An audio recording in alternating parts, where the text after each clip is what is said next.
va continuer un petit peu le chemin de la découverte, il va se passer quelque chose d'autre là.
Ça, c'est ce qu'on appelle le flux, donc il vous a emporté.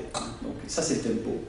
C'est probablement l'une des bases de la musique. Donc en dehors du rythme, le rythme a probablement été le début, le premier. Bon, on a vu à plusieurs reprises le chaman avec un tambour ou d'autres avec un tambour.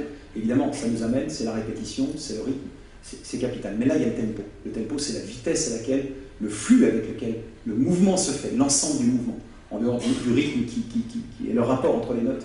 Là, c'est pas important, c'est un flux. Vous avez un flux avec une tension. Et cette tension est montée comment par le compositeur? Il répète à plusieurs reprises le même schéma.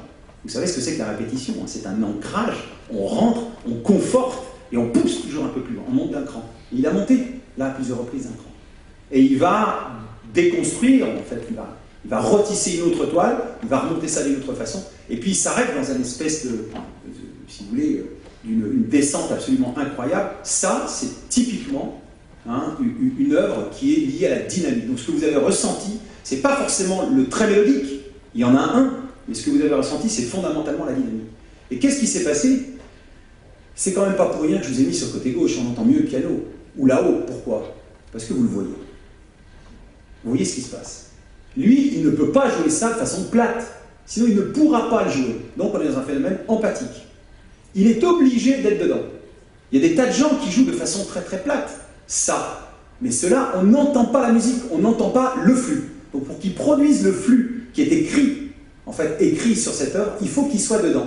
Donc c'est lui qui vous le donne. Donc il faut qu'il soit dedans, et il le produit par son corps et par la production musicale. Et ça, c'est une des clés de l'interprétation. C'est un deuxième élément fort, l'interprétation. Et c'est ça qui fait la différence. On aime plutôt un tel, on aime parce qu'il y a aussi cet élément de corporalité, et aussi cet élément de flux, cette perception de la percussion de certaines notes, etc. On va en écouter un autre assez sympathique aussi, vous allez voir.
vous ne savez pas ce qui va se passer. Vous avez à plusieurs reprises été suspendu. Qu'est-ce qui va se passer? Il a été capable de créer cet état de suspension et d'attente. Et à la fin, c'est assez incroyable ce qui s'est passé à la fin. Tu peux rejouer les toutes dernières notes, les aigus à la fin.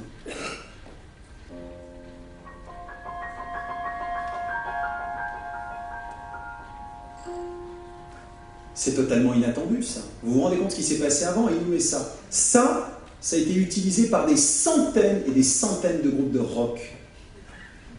Parce que c'est totalement original. Et ça clôture dans un état de suspension. Sauf que Chopin a rajouté une dernière note qui est dans la tonalité et il conclut.